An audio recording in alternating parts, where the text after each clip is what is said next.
And welcome. Happy day. We are here at Center City Studios in Chicago at the Thriving Artist Podcast. I'm Dawn Tracy, and across from me is the beautiful, the prolific Sarah Kopp. Woohoo! Girl, what'd you call me? Prolific. I'm like, what'd you say about my mama? Prolific and beautiful. I gave you compliments. I know it's not to the level of compliments that Jerry S. Gonzalez may have given you. Oh my God, Jerry. Jerry is Jerry, such a kind soul. Love yes, Jerry. yes, but you are a force to be reckoned with within the local Chicago. No, internationally actually, because you keep winning shit. But I'm gonna let you introduce yourself to the audience that's tuning in, the hundreds of thousands of millions of people that are going to be millions of people. Very nice to meet you. There are going to be millions. I'm putting it out in the ether of the universe. Oh yeah, I believe in you. Of course there are. So, I guess my name is Sarah Kopp, writer, producer, casting, acting. Tried my hand at first AD not long ago. That was a lot of fun. I loved it. Okay. Generally person who does not sit still well, which is why I keep swiveling in this chair. Okay, well, we're going to ask you not to swivel. No, Good luck. Swivel to your heart's content. Go for it. I met you during the pandemic. Mm-hmm. So Sarah and I only knew that you were an actress. That's all I knew. But Sarah and I were in the same class. And you just know people that have good energy. And Sarah was one of the few in that class. Not one of the few that had good energy, but one of the few that I think we connected via private chat and we got each other's Instagrams. And so been looking, and then we crossed paths physically in this space and at the Filmmaker Friday. Is it Friday? Filmmaker Friday? Filmmaker Friday Chicago. I got a sticker. She has a sticker. She's shouts out to Armin, who again does all the things. Oh, right. So you've had this evolution. But what really struck my eye was Pornucopia. And you spoke about this film, and it sounds so freaky. I'm like, ooh, Pornucopia. I like it already, but there's no porn in it. Nope. None. No. So okay. Tell me about this film, and how were you inspired to write it? Okay, so one, I realized that when people first get to know me, first meet me, I come across in one way. I come across pretty polished, put together. If you come across me just walking down the street, I look like a soccer mom, goddammit. I am You're a little almond mom. I'm sorry, a little I bit. look like an almond mom. I am well aware of this. You do. It's comical. You do. But if she opens her mouth. Yeah, exactly. You hear this voice and you're just like, well, never mind. That's gone. Okay, so Pornucopia. So it takes place behind the scenes on porn sets, which is why there is no porn. There is no porn. There is no porn. There is no porn. Yes. So get your rocks off elsewhere. Jesus. But so it takes place behind the scenes on a porn set. No sex, no nudity. Boils down to a production company that doesn't know what they're doing, that's trying to break into big porn. Mm-hmm. Because there's a big porn to break into. I didn't know there was big porn, yes. Big Pharma. I know there's Pornhub. Are we able to say that? Well, DC will bleep it out. Yeah. I know there's Pornhub.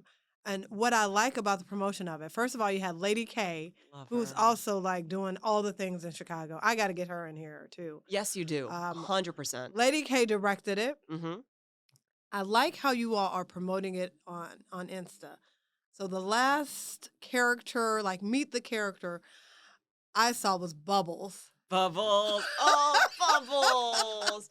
Oh, Bubbles is the best. Now, are you starring in this one? Okay, I gave myself the smallest cameo as a way to save money. Okay. Because I wanted to learn more about film production, and there's no one better to learn from than the combination of Lady K and Full Spectrum Features. Mm-hmm.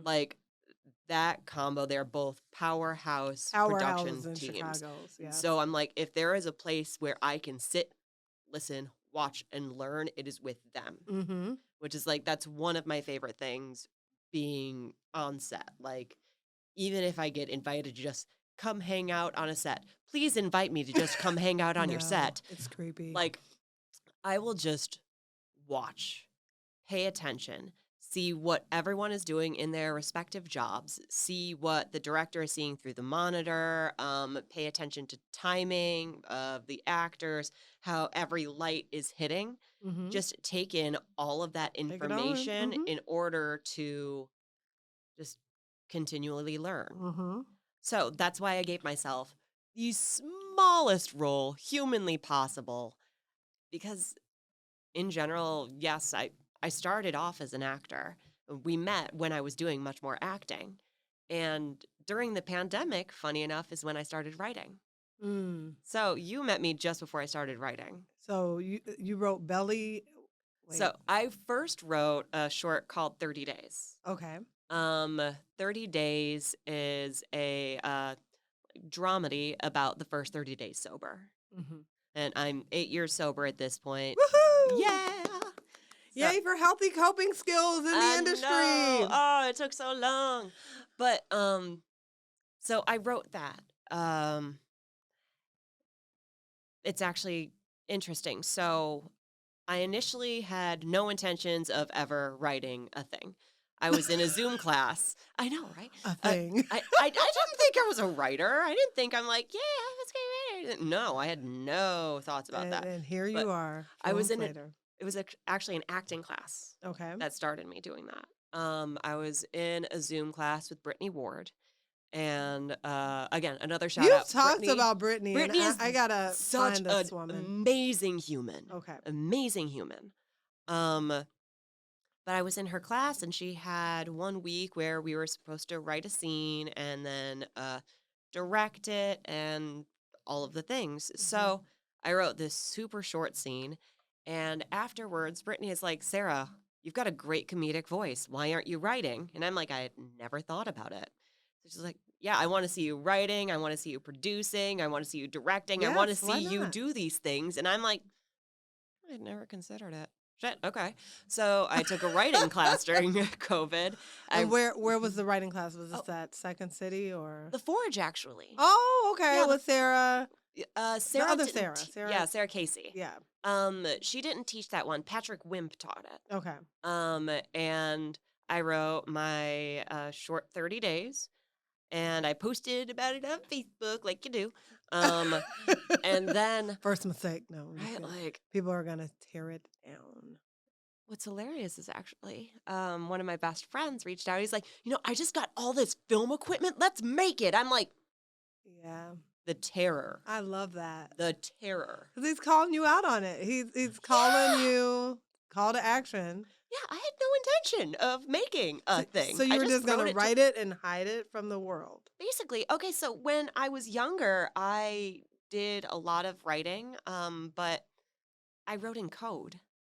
I made up my own little code so that no one could read my writing. I was very private about what I was writing because, like, I didn't want anyone to know the thoughts that were going through my head because back then my head was a real dark place.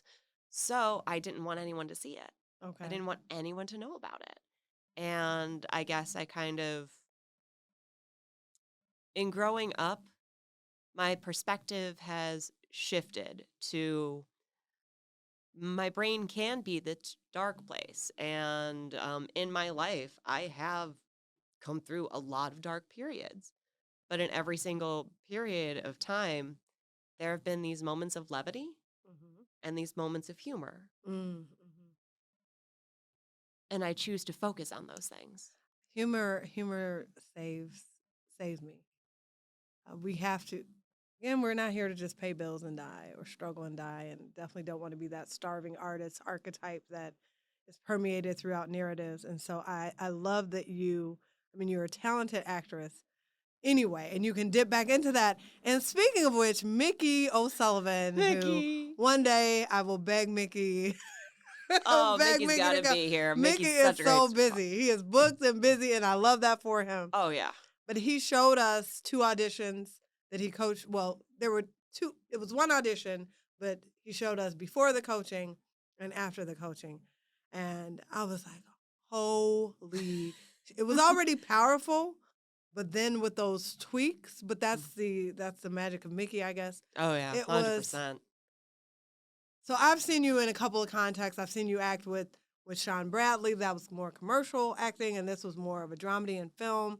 Do you have a preference for a particular genre? And does that inform your writing in any way, shape, or form?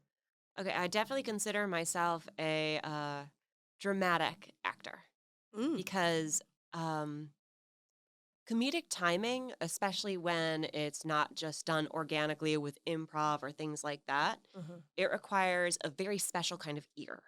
Okay. And my mouth can't move fast enough to do that. Uh-huh. Like I stutter, I lose my words, things like that. So my voice doesn't lend itself to doing comedy. Okay. But I can hear the rhythm. But you're funny as shit, so. That's what I mean, like improv Mhm. type of like just conversations, silly conversations, things like that. If it's written, I have a hard time with it. Mhm. But I can hear the comedy beats, which is why I love writing comedy. Okay. Yeah. That makes sense. So how many awards have you gotten? Oh no. In the hundreds? It's in the hundreds, right? No, not hundreds. It's a lot. Because I've only got 2 films that I've been submitting to festivals, and then I've got 1 script that I've been submitting to festivals so far. And So, your responses are always so gracious, just so gracious. Like AI is going to use you as a prototype if someone's like, "How do I have the perfect Instagram post?" oh my God. Paying homage to a person for allowing us in this festival. Like they're very gracious responses, and so that empathetic, nurturing, and I know you probably don't want that, but it it it shows through your writing, even on social media. Oh, thank So you. yeah, you have Sarah Kopp. You have your personal one, but then there's another one. Sarah, is it Sarah Kopp Films or Yes. okay? Yeah. Yes. So you decided to make another one because you're great at this. Well, I made the other one because I'm a mom. Oh right, she's doing all of Yeah, this, yeah. So and she's raising phenomenal people. I've got 2 kids, and I've got a 13-year-old and a 2-year-old, and Girl, that you were idea. almost out of the woods.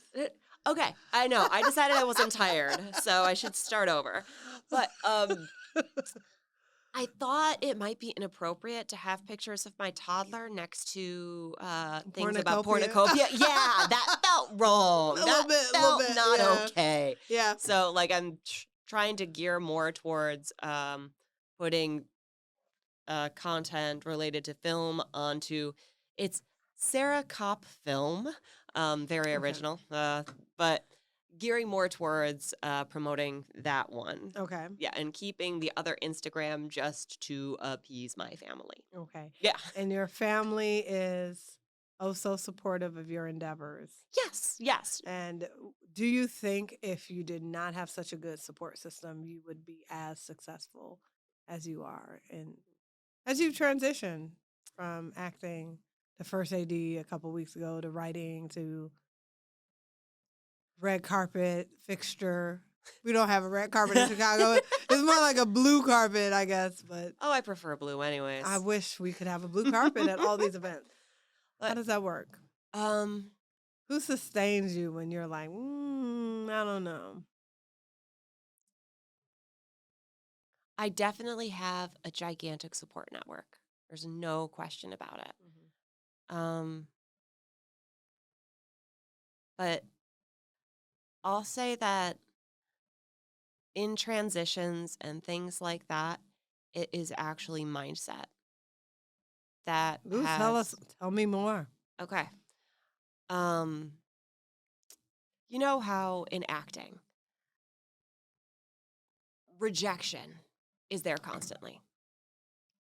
No, There's not no an acting. rejection. There's no rejection in these industries. I've never heard that whatsoever. before. Oh my gosh. Ah. But it started off with when I was first submitting ballet to film fests. I didn't know that you're supposed to submit it like at the very beginning of the submission dates, not like later too. So I was getting rejection after rejection after rejection. Mm. And what, Because they watch them as they come in, I think, right? They don't yeah, wait until. well, Okay. no, they'll tell you if it's in or out on like a specific date. Okay. But what I started doing every time I got a rejection, I started doing this in acting too. It's like when I got close but not quite there, I'd go back to the work. I would go and say, "You didn't think it was good enough? Oh yeah, let me show you." And I'd Oh, you're go. one of I'm one of those. those Okay. where I'm like, tell me I can't do something, and I'm gonna do that thing. Like I'm gonna crush it. in moderation. Like, tell me I can't do a thing that's beneficial to me, Right. and not like not bad, but Right. Right. But like I started writing Belly, funny enough, because at the premiere of 30 Days, Mhm. someone said, it's really hard to make a film that with a full story arc in under 9 minutes. And I'm like, really? I challenge Bet. you. Right. I challenge you. And that's when I came up with the idea for Belly. Okay. Okay. That makes sense. And I like that. I think a lot of it is mindset. And this past weekend, Glenn Morshower was here at Cine City Studios. If you missed it, you missed it. I take classes with Glenn. Glenn is, do you know who Glenn is? He was Yeah, on you 24. introduced me. Oh, yeah, I did. Yeah. You introduced me. He told me I he wants did. me in his class. I did introduce you to Glenn. Like, I'm totally blacking out on Friday. You've had a weekend. I've had a You weekend. have I've had a weekend. I'm so tired. I introduced you to Glenn, but one of his things is it's not rejection. He gives this analogy. If you go to a restaurant and you're not in the mood for lasagna and you order a steak, it doesn't mean you rejected the lasagna. It just means you went with a steak. Like they went with someone else, but it's not rejection.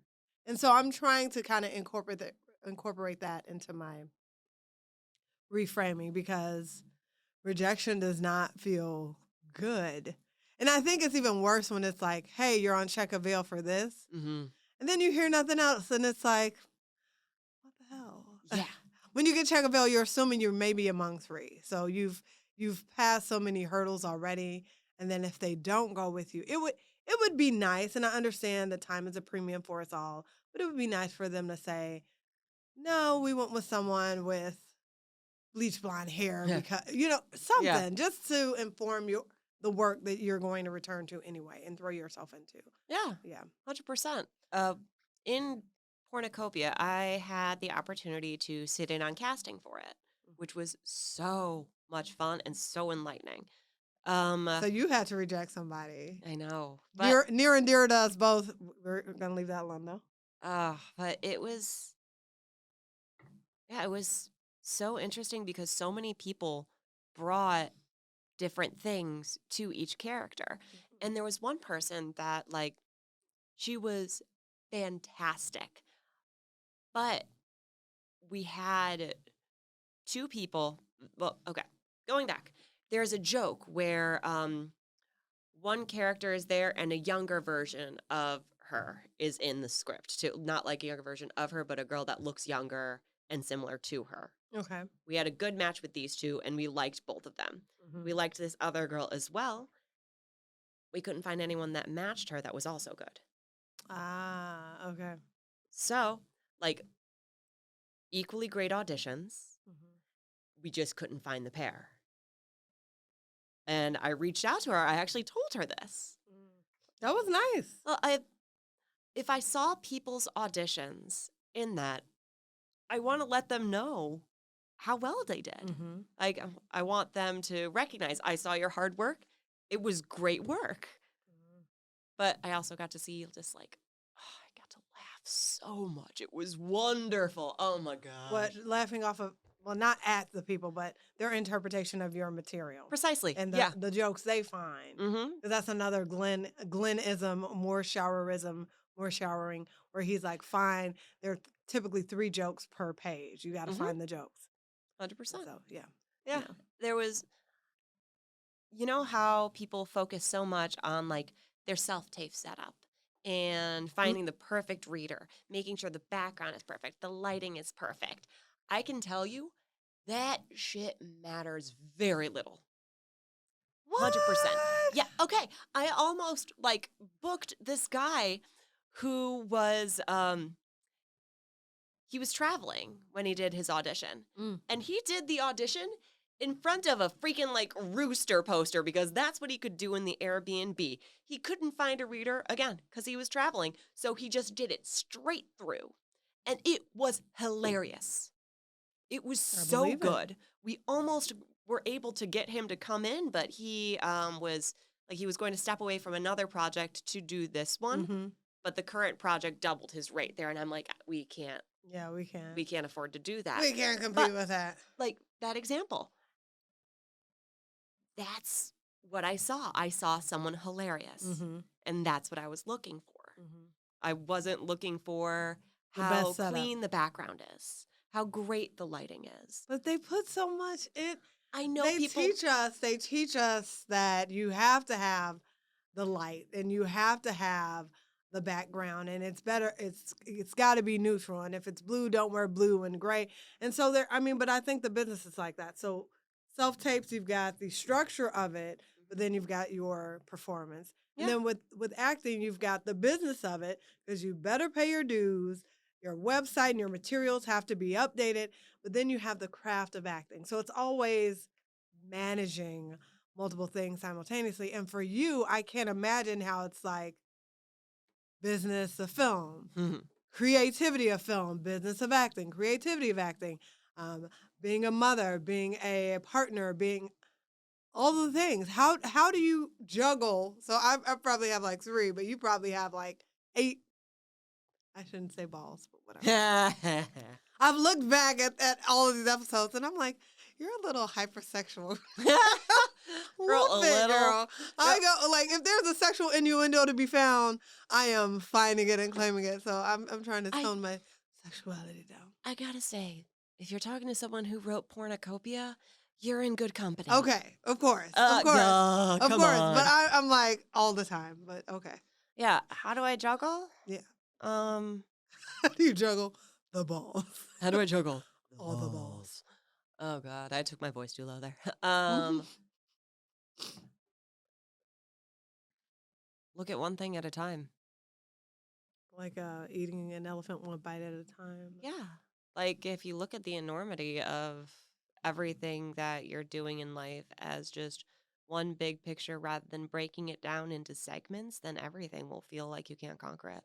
Mm-hmm. Like You are all about the mindset. You're like the Tony Robbins of Sin City now. like it's or Lisa Nichols or somebody inspirational. just finding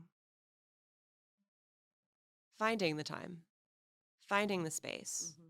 finding like your creativity in literally anything at all.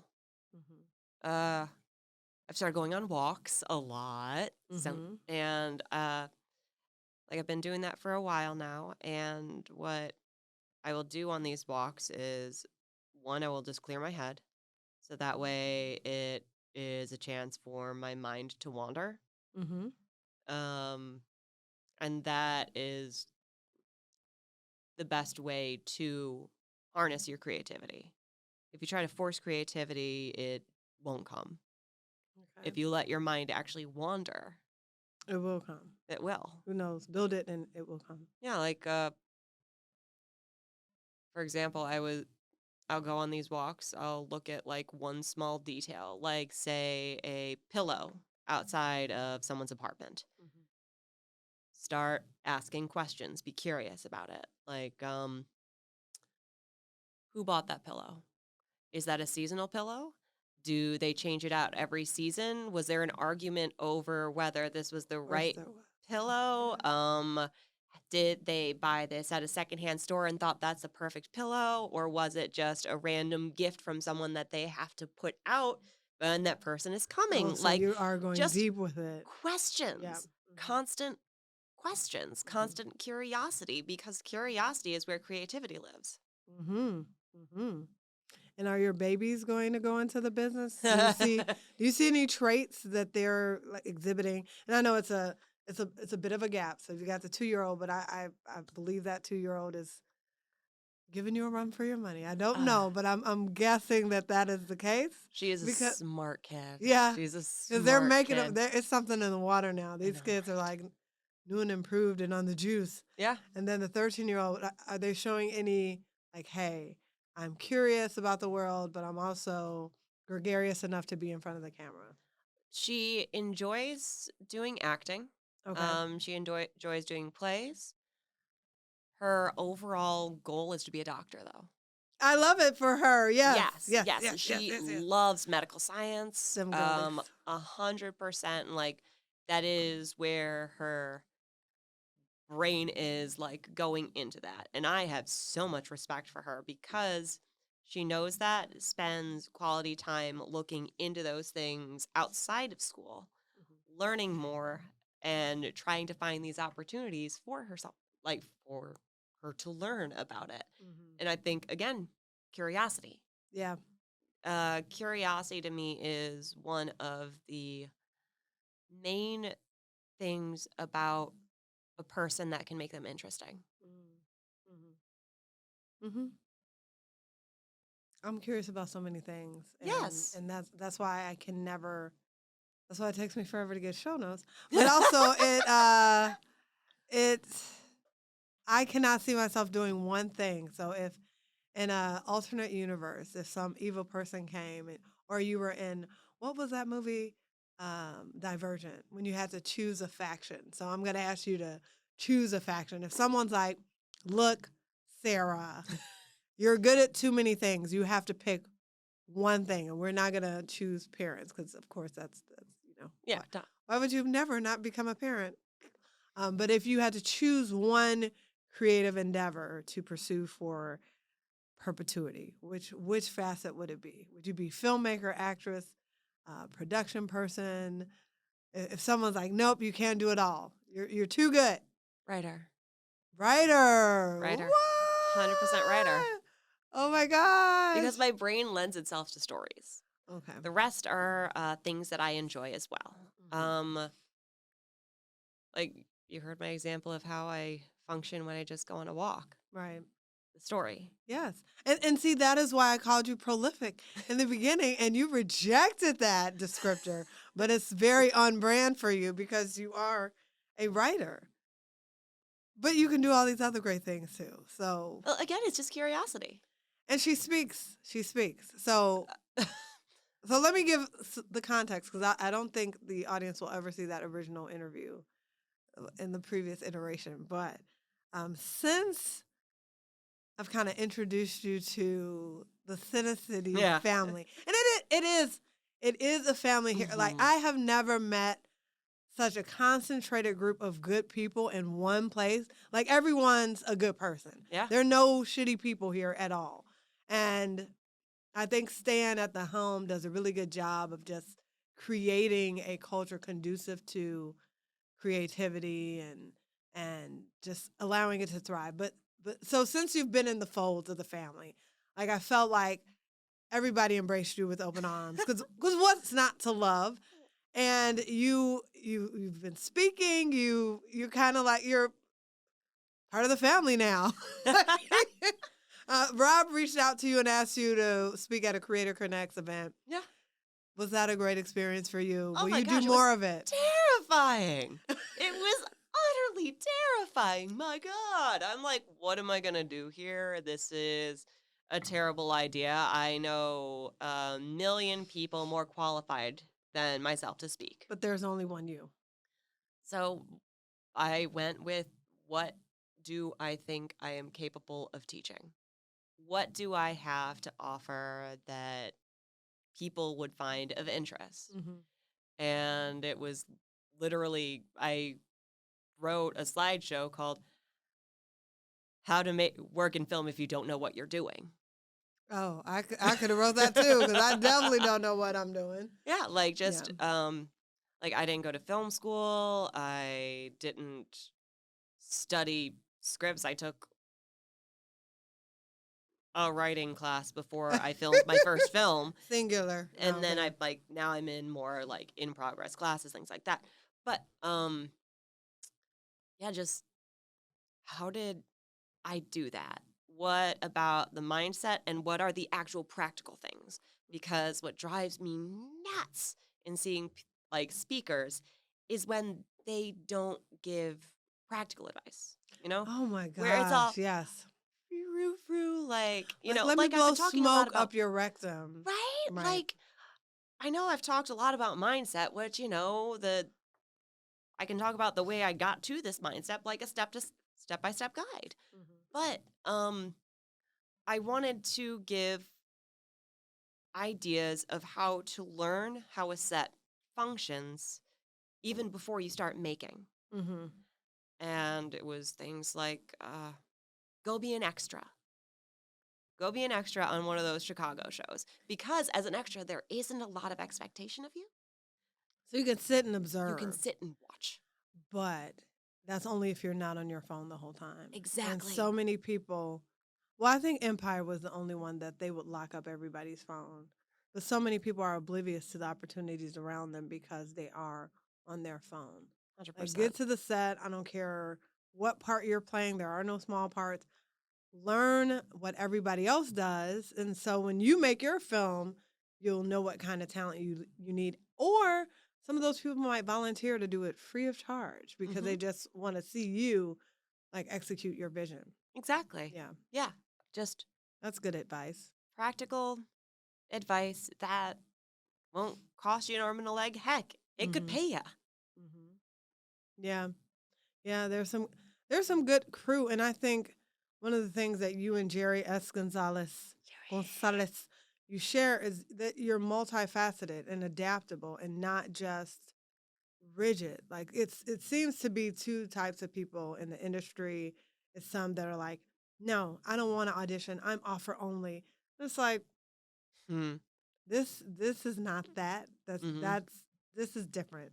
Midwestern values, pull yourself up by your bootstrap, etc. And then it's folks that are multifaceted. So I was very surprised, and you know Jerry, so that's why I'm speaking so highly of him. He's a great person. He has got good energy, charismatic, love his spooky headshots.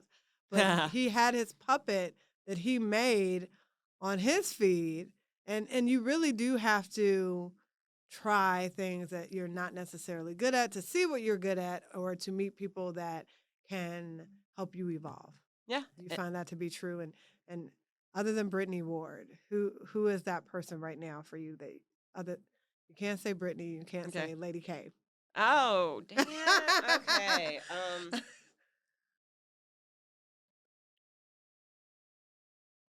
People I'm inspired by? Or Inspired, help you evolve, all of that. Yeah.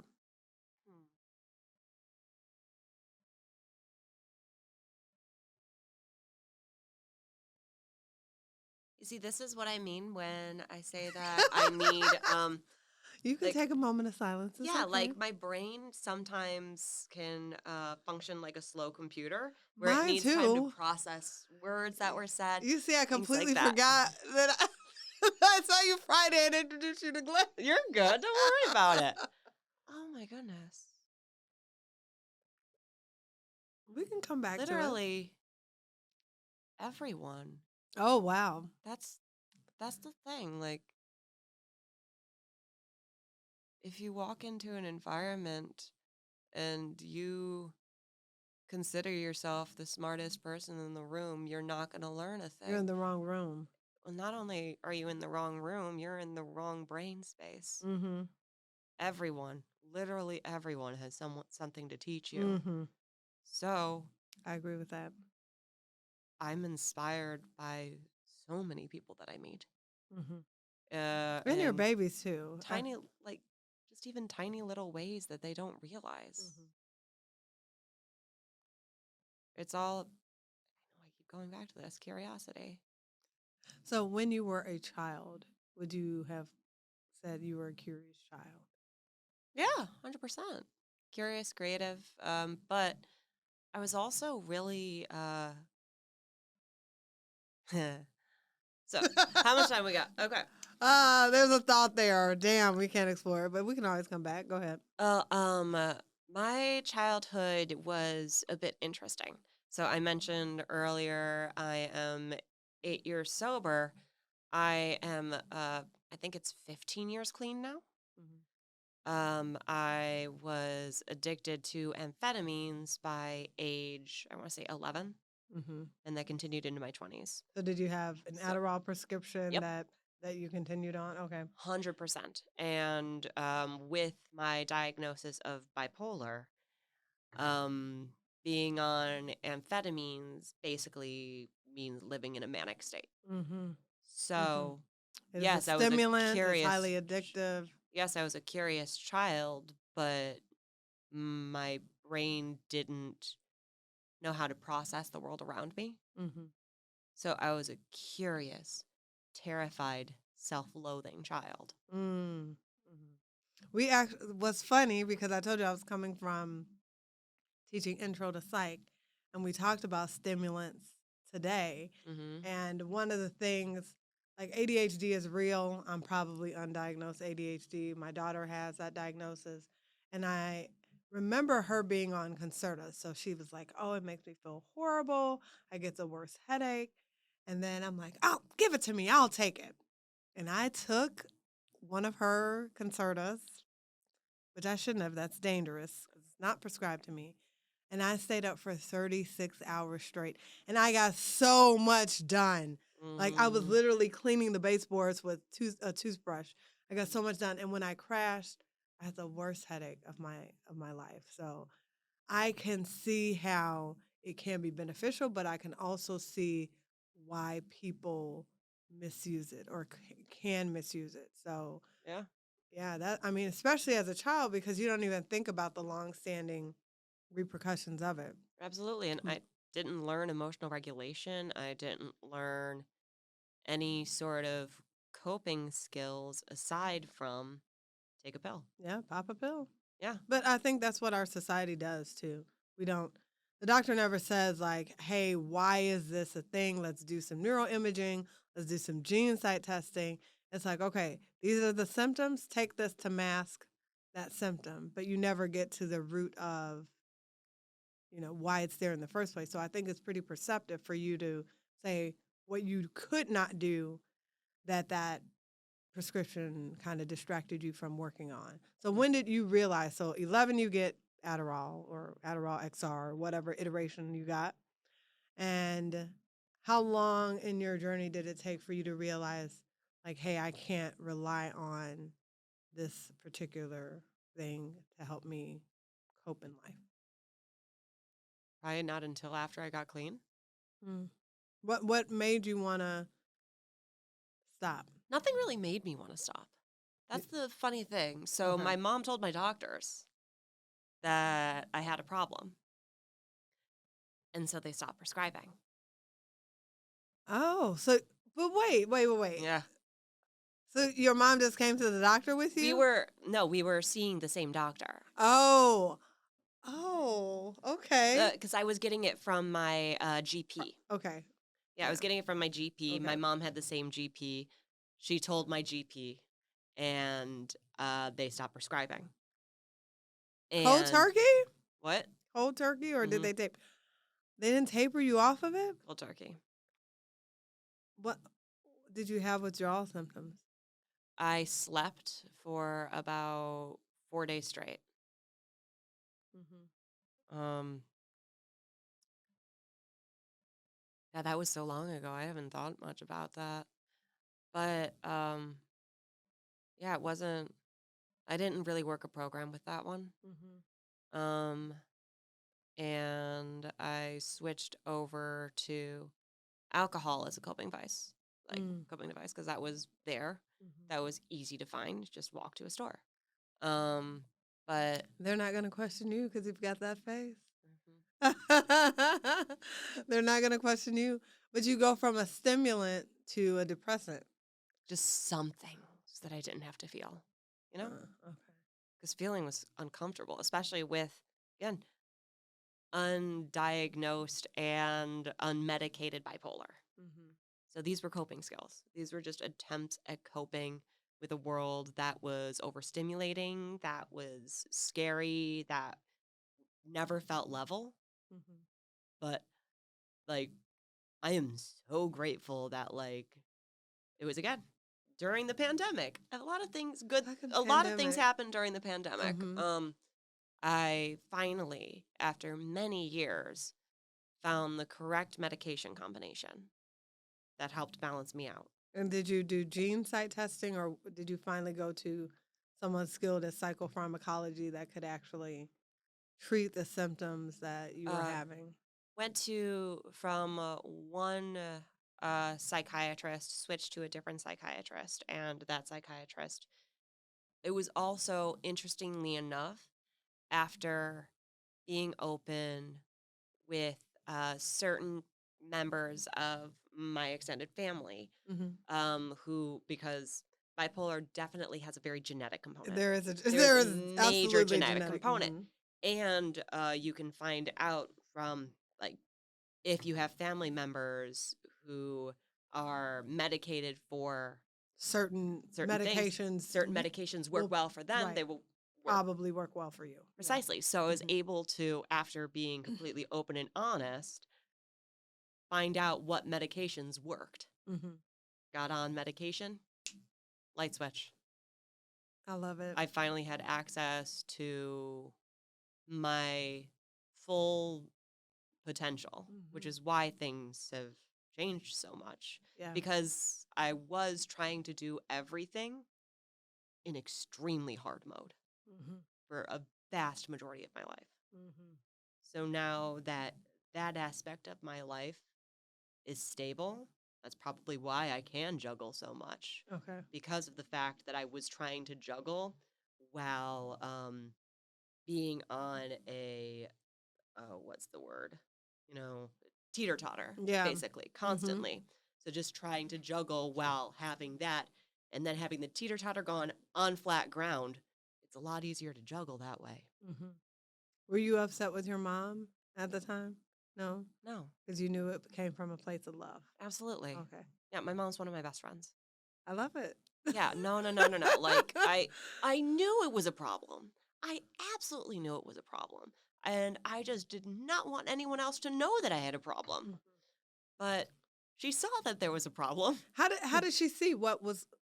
I'm assuming because I know with Adderall it's a controlled substance. They give it to you 30 days at a time. Mm-hmm. So what was problematic? Did you like stockpile it Yep. or? Oh, okay. Stockpile. Was finding other avenues of getting it from other people that had prescriptions. And Okay. I I am a petite woman. Yes, you I'm are very demure. Very. very mindful. No, I'm not mindful. Fuck that. But Very demure. uh I was right now I'm at like the 130s range. God, My I same killed height. everyone. I was 99 fucking pounds. Holy shit! Oh, I'm sorry, GC. Yeah. Oh, I think it's pretty obvious when you're walking around like that there is a whoa! major problem. Somebody give me an Adderall prescription. Oh my god, don't do it, I'm kidding. girl. I'm Trust me kidding. on I'm this, kidding. girl. I, but actually, me misusing that Concerta taught me that I actually don't have it because that was the starting dose, and if I had that reaction to it, there's Mhm. no. I mean, there's no way. I would probably have to cut it into a quarter, but yeah. So, proud of you for going. Wow, just this should be a movie Yeah. in itself. The journey Eh, like I could write that, you could. It could but be cathartic. It could be. there's not enough funny. There's plenty funny with it. Well, it's Plenty, I there are parts of me that I want to keep for me, as you you know? should. And that's a part of me that I think can help a lot of people. But I think the help that I can offer in that is better served in conversations rather than a mass media. Mm-hmm. You know, profiting off of uh, Your pain. my own struggle, my own pain that doesn't feel good. Mm-hmm. You know, Mm-hmm. Yeah. So you'll continue being curious, Mm-hmm. continue creating. So you had 30 days, you had Belly, Mm-hmm. you have Pornucopia. Mm-hmm. What is your next passion project? I've got 3 in post right now.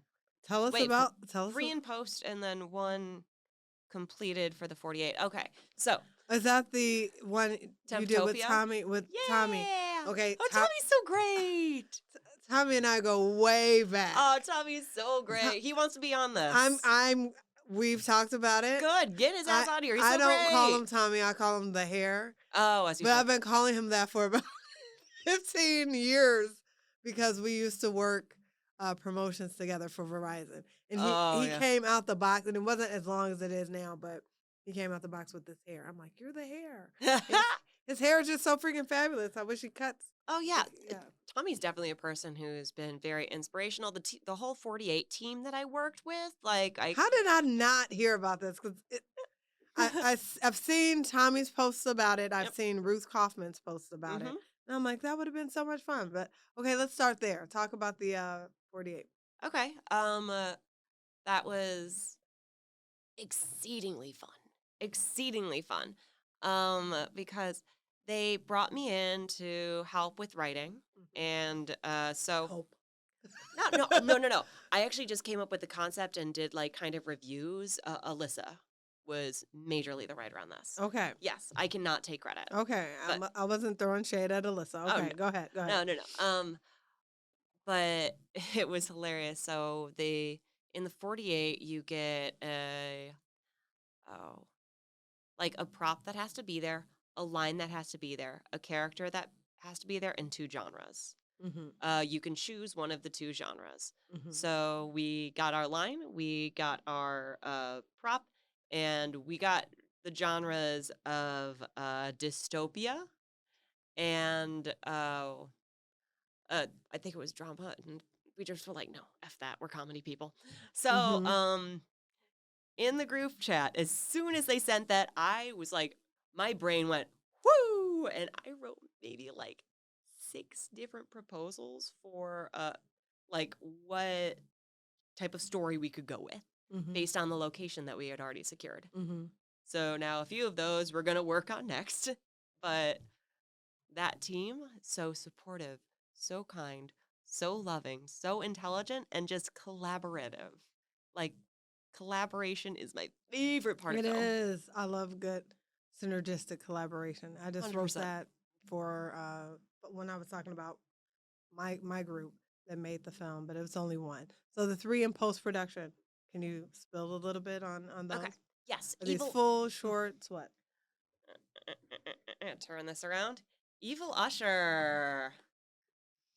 Okay, evilushermovie.com. Yes. www.evilushermovie.com. So, the director from Belly and 30 Days, Lomai, he's one of my favorite collaborators. Okay. Work with him very often. He came to me with this idea. God, I had only given birth maybe 4 months, like prior to when he talked to me about it. And he asked me to play the lead female role. And I'm just like looking at myself just having given birth. I'm like, are you fucking with me? I am not an ingenue. You're so good. No, this is after. Right. You're so good. But, yeah, so I came in. I was in that. It is a black and white silent horror movie. Oh, my God. I can't wait to see it. And you say you're dramatic. Okay, I can't wait to see it. This one, I was in. He asked me to be in it, and then I offered to cast the rest. So I did casting on it also. Okay. And was part of the production team on it. Okay. But right now, that one is like this close to being finished, which is amazing. And where are you going to screen it? We're still trying to figure out exactly premiere. In the city? We need to be strategic about premiere. Okay. Because you don't want to have a premiere status prior to getting distribution. Gotcha. Yes. Gotcha. It can do a private screening or something. That would be awesome. And and then the other 2? Yeah, well, Pornucopia. And then the other 2 are one called, this is on brand for me, this title, Makeup Sex. So I'm not the one that's hypersexual. It's actually Sarah. It's about a couple that like are instigating a fight in order to have makeup sex. Oh, so they don't really, they just want to, they're DTF. So they should just. Yes, and so yes. So it's the first scene that I ever wrote. Okay. Hold on, I got to clear my throat. Do your thing. Okay. The young folks today, just sex. When I was your age. Oh my god. Oh my goodness. Okay, so. Yeah, so just makeup sex. Super short. That's what. I hope not. Oh god. And then there is one more that I actually wrote originally for Mickey's class. Because I, in his class, made a challenge to myself to write a scene a week. And then to perform the scenes in class. That's as a combo writing acting challenge. That's a lot. I'm a lot. That's a bit much. That's excellent, but that's just a lot. It was great. That's how I got through writing a feature. Okay. But yeah, I wrote this one called Thanks Babe. And that one was just filmed 3 weeks ago. So now that one's in post. Okay. You're doing all the things. As we wind down, because I know we're approaching an hour, if you had to give advice to your younger self about the path that you're currently on, what would that advice be?